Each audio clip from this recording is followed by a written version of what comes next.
네, 안녕하세요. 한국 CS 전략연구소의 변미영 소장입니다.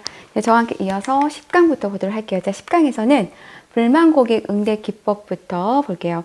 자, 그중 하나인 MTP 기법에 대해서 살펴보면 MTP 기법을 사람, 타임, 시간, 그리고 플레이스, 장소를 바꾸는 거죠. 먼저 사람을 바꿉니다. 사람은 나를 바꾸고요. 그리고 여기 보시면 새로운 사람으로 이제 바꾸어 응대하는 건데, 예를 들면 내가 이제 불만 고객을 응대를 할 때는 어때요?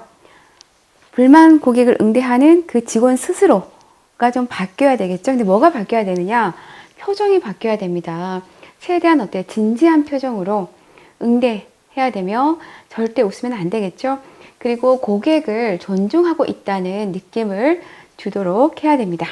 그 시선은 최대한 시선을 떼지 않고 응대를 해야 되는 거죠. 그만큼 나는 고객에게 집중하고 있다라는 그런 그 제스처를 보이는 것도 우리가 불만 고객 응대를 할 때는 꼭 필요합니다.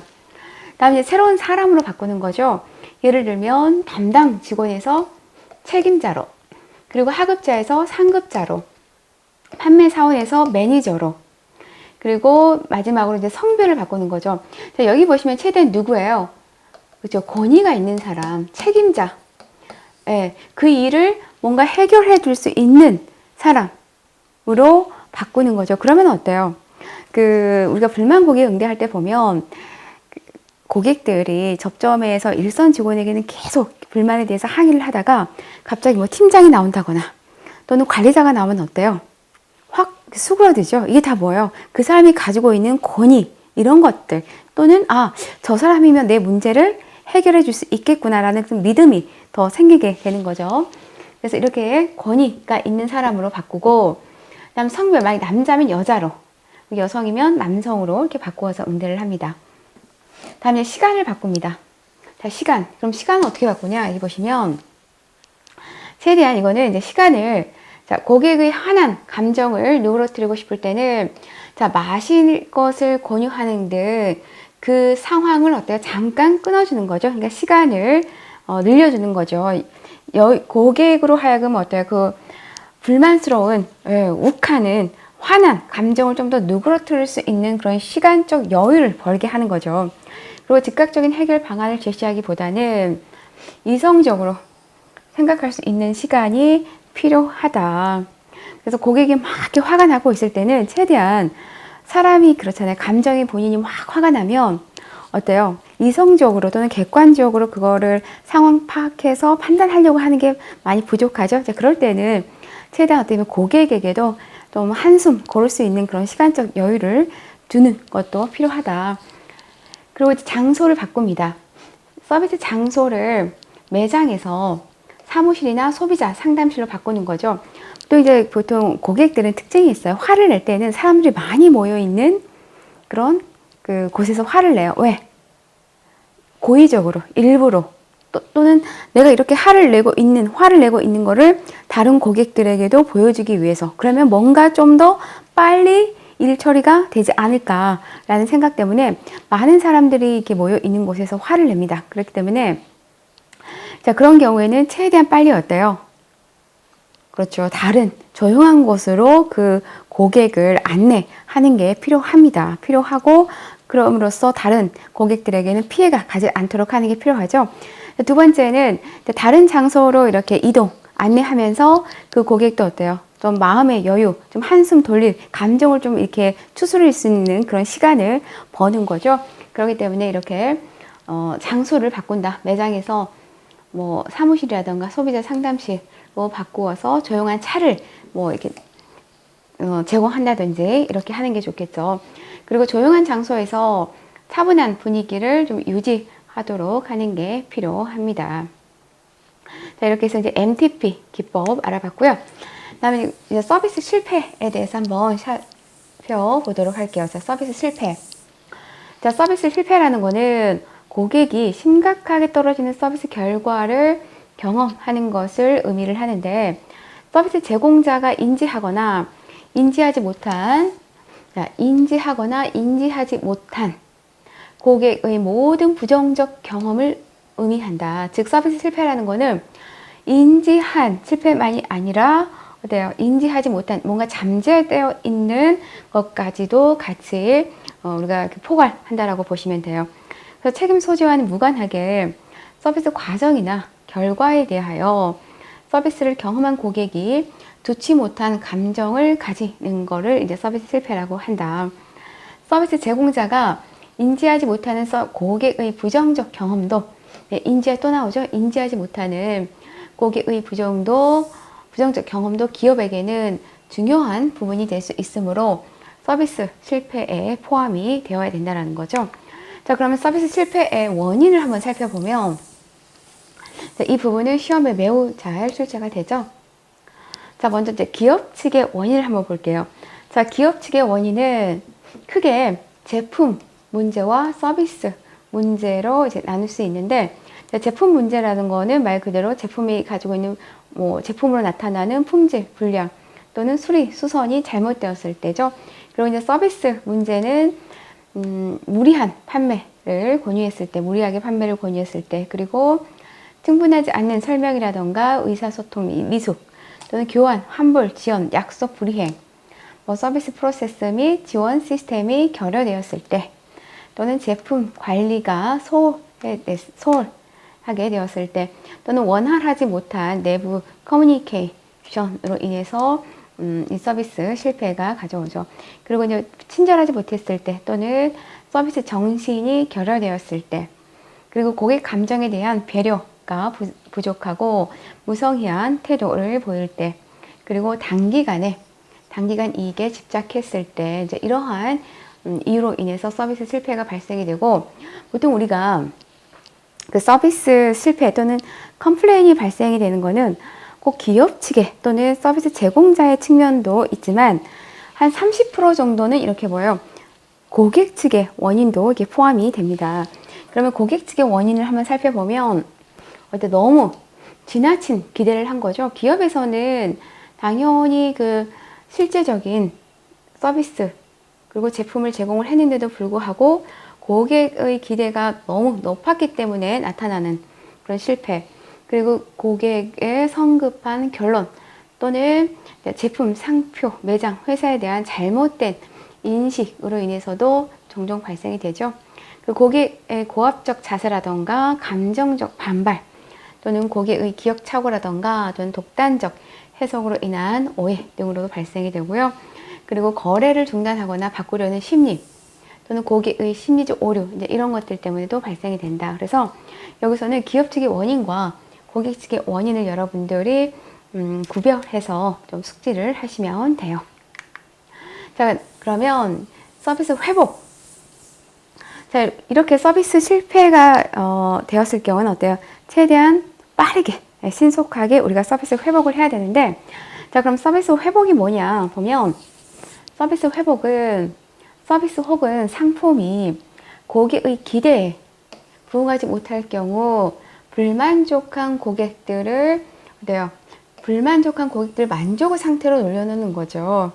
다음 서비스 회복은 제공된 서비스에 문제가 발생할 경우 문제를 적극적으로 해결해 주는 것을 말합니다. 그리고 서비스 회복의 핵심은 불평하는 고객뿐만 아니라 중요한 뭐죠? 불만을 표현하지 않는 고객까지도, 이것도 말바꾸기로 시험에 출제가 됐어요.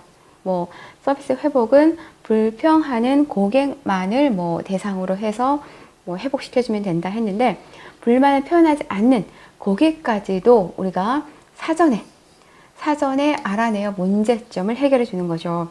그리고 기업이 그럼 우리가 서비스를 회복하는 것과 또는 컴플레인을 응대하는 거는 차이가 있죠.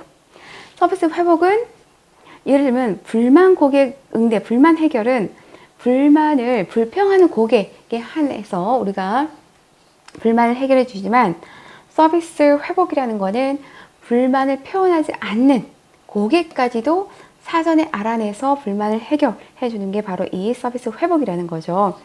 그리고 기업이 서비스 실패로 인해 잃어버린 고객의 신뢰를 최소한 서비스 실패가 일어나기 이전의 상태 또는 그 이상으로 복원하고자 하는 노력이다 라고 이렇게 보시면 돼요. 회복의 대상은 기능적인 문제뿐만 아니라 감성적 문제까지도 포함이 됩니다. 컴플레인 응대도 어때요? 기능적 플러스 감성까지도 같이 해결해 줘야 된다고 그랬죠? 서비스 회복도 이와 동일하다는 거. 다음 서비스 회복 시 반복되는 실패는 오히려 더 높은 불만을 야기하며 문제를 악화시킵니다. 그렇기 때문에 사전에 철저히 준비해서 한 번에 문제를 해결하도록 해야 되는 거죠. 다음 서비스 회복의 역설이란 서비스 실패 상황에서 서비스 회복 활동이 성공적일 경우 서비스가 처음부터 성공적으로 전달되는 경우보다 오히려 충성도는 더 높아진다는 거. 어떻게 보면 이게 그 서비스 회복의 가장 중요한 주요 내용이라고 보시면 될 것 같아요. 네, 그러면 왜 이 서비스 회복이 기업에서 중요하냐라는 걸 한번 살펴보면, 자, 서비스 회복은 기업 경쟁력 확보에 매우 중요합니다. 만족으로 전환된 고객은 기업에 대한 적극적인 참여와 협조를 하게 되는 거죠. 그리고 불만이 만족스럽게 처리될 경우 85% 정도의 고객은 다시 방문한다고 한다. 그만큼 어때요? 불만을 잘 처리해 줬을 경우에 재방문율이 상당히 높다라는 거죠. 고객들은, 자, 이 부분 꼭 기억을 해주세요. 자, 고객들은 정상적인 서비스보다는 서비스 실패에 대한 회복에 더욱 감동한다라는 거죠. 보통 이제 우리가 서비스를 제공받는 그 절차가 순조롭게 잘 진행이 되었다면 고객은 뭐 당연한 거지, 당연하게 뭐 제공이 되었을 거야 라고 생각을 하는데, 그 와중에 이 서비스 실패가 되어서, 그리고 그 실패에 대해서 그 기업이 어때요? 적극적으로 응대를 해 주게 된다면 이 부분에 더욱더 감동하게 되는 거죠. 그러니까 기업이 이러한 그 상황에서도 고객을 외면하지 않는구나, 고객을 버리지 않는구나. 그럼 어때요? 더욱더 그 기업 간의 신뢰, 믿음이 더 쌓이게 되는 거죠. 근데 이거는 꼭 그 기업과 고객 간의 관계를 떠나서 우리 인간관계도 어때요? 내가 정말 힘들었을 때 누군가가 내 옆에서 떠나지 않고 지속적으로 나를 응원해 준다면 그 사람에 대한 그런 그 믿음, 이런 게 훨씬 더 생기는 거죠. 신뢰감이 더 생기는 거죠. 이처럼 고객도 서비스 실패가 발생이 되었을 때 끝까지 책임지면서 이걸 회복시켜 준다면 더욱더 감동할 수밖에 없다. 다음 서비스 회복을 통해 만족한 고객은 지속적인 관계를 유지하는 충성 고객이 될 가능성이 더 크겠죠. 다음 서비스 회복을 통해 고객은 기업을 더욱 당연히 신뢰하게 되는 거죠. 신뢰하게 되고 그 기업의 상품이나 서비스를 재구매함으로 기업의 수익도 도모할 수 있다. 다음 서비스 실패가 만족스럽게 해결된다면 고객은 어때요? 주변 사람들에게 그런 긍정적 구전도 전파하는 거죠. 그럼 어때요? 이 고객으로 인해서 또 다른 신규 고객도 함께 유치할 수가 있으면서 어때요? 그럼으로써 어때요? 기업의 수익도 같이 향상이 되는 거죠. 다음 서비스 회복 과정을 통해 수집한 정보는 기업의 마케팅 활동이나 경영에 또 유용하게 활용될 수 있습니다. 서비스 회복 노력을 지나치게 서두를 경우 이중 일탈 효과가 발생이 되기 때문에 어때요? 최대한 한번 회복할 때 제대로 또다시 그런 실패가 발생되지 않도록 처음 그 서비스를 회복할 때 제대로 회복시키는 게 필요합니다. 다음 신규 고객을 확보하는 것은 기존 고객을 유지하는 것보다 5배 이상의 노력이 필요해요. 그렇기 때문에 기업에서는 어때요? 이왕이면 어때요? 신규 고객에게 드는 비용이 많이 들어가기 때문에 우리 고객이 된 사람을 지속적으로 잘 관리를 해서 장기적으로 끌고 가려고 하는 노력이 필요하다라고 볼 수 있겠죠.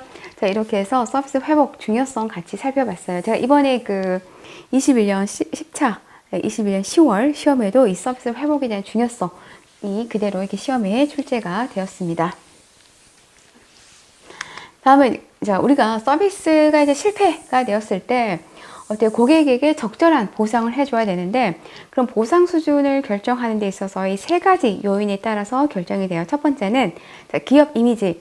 고객이 서비스 품질이 높은 프리미엄이 있다고 인식하는 경우에는 어때요? 회복과 보상은 일반적인 수준에 비해서 높게 보상이 되어야 되겠죠? 그리고 서비스 실패의 심각성 정도에 따라서도 이 보상이 달라집니다. 보상은 실패 심각성 정도에 맞추어 제공되어야 되는 거죠. 예를 들면 뭐 서비스 실패가 큰 경우에는 보상도 커야 되고, 또는 그렇게 서비스 실패가 좀 미미한 경우에는 작은 보상도 괜찮은 거죠.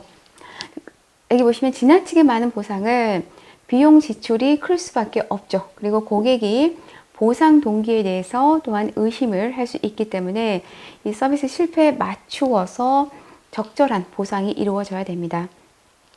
일단 고객 상태에 맞추어서 또 보상이 이루어져야 되는데, 장기 고객이라던가 또는 서비스 구매를 위해 많은 지출을 하는 고객, 또는 영향력 있는 큰 손고객이죠. 큰 고객은 손실에 대해서 더 높은 집중과 보상을 해주는 게 바람직하다. 자, 그러면 이제 우수 고객과 그럼 불량 고객에 대해서 한번 보도록 할게요. 자, 우리가 이제 J 커스터머라고 해가지고 불량 또는 이제 악덕 소비자라고 하는데, 총 6개의 그 고객 유형으로 분류가 되어 있어요. 자, 하나하나 살펴보면, 먼저 도둑형 볼게요. 도둑형. 말 그대로 이제 도둑형은 제품을 훔치거나 가격을 지불하지 않으려는 사람으로 우리가 보통 점도둑으로 표현을 하죠. 그래서 뭐 예를 들면 인터넷상에서 남의 주민등록번호 또는 아이디를 도용한다거나, 또는 지하철에서 무임승차하는 고객을 우리가 도둑형이라고 합니다. 그래서 이제 이런 고객들에게는 상품에 우리 전자태그 부착하거나 도난 방지 시스템, 이제는 어때요? 거의 모든 그런 그 제품을 판매하는 곳에 이런 이 시스템들이 많이 설치가 되어 있죠. 그다음에 이제 호전형 고객은 얼굴을 붉히면서 고함을 지르고 욕을 하고 삿대질을 해대는 고객인 거죠. 보통 이제 상점, 공항, 항공식당 등에서 직원을 괴롭히고 폭음하고 난동하는 고객을 일컫습니다. 그래서 이런 고객을 대응할 때는, 이런 고객은 사전에 이런 고객 유형에 대해서 다양한 교육 훈련을 실시하고 사례 분석을 통한 대응법을 제공하는 게 좋고요. 그다음에 위법자형 그런 그 악덕 소비자는 특징은 고객 안전과 서비스 제공을 위해 정해진 규칙이나 규정을 준수하지 않는 고객을 이제 우리가 위법자형이라고 하는데, 이런 고객을 응대를 할 때는 안전한 거래를 위해 필요한 규칙을 고객이 쉽게 인지할 수 있도록 하는 이러한 학습 시스템을 제공해 주는 것도 대응 방법이다. 다음 이제 신용불량형, 불황자형 고객은 말 그대로 이제 지불을 못하는 지불 능력을 갖고 있지 못한 고객인 거죠. 그렇기 때문에 예를 들면 술값을 내지 않고 도망가는 고객, 또는 전화를 마음껏 사용 후에 행방을 감춰버리는 고객 등이라고 보시면 되는데, 이러한 고객을 대응하는 방법으로는 미리 선불 제도, 미리 받고 비용을 받거나 또는 종료 후에 빠른 청구 등의 사전 예방 방법을 강구하는 게 필요합니다. 그래서 지금은 어때요?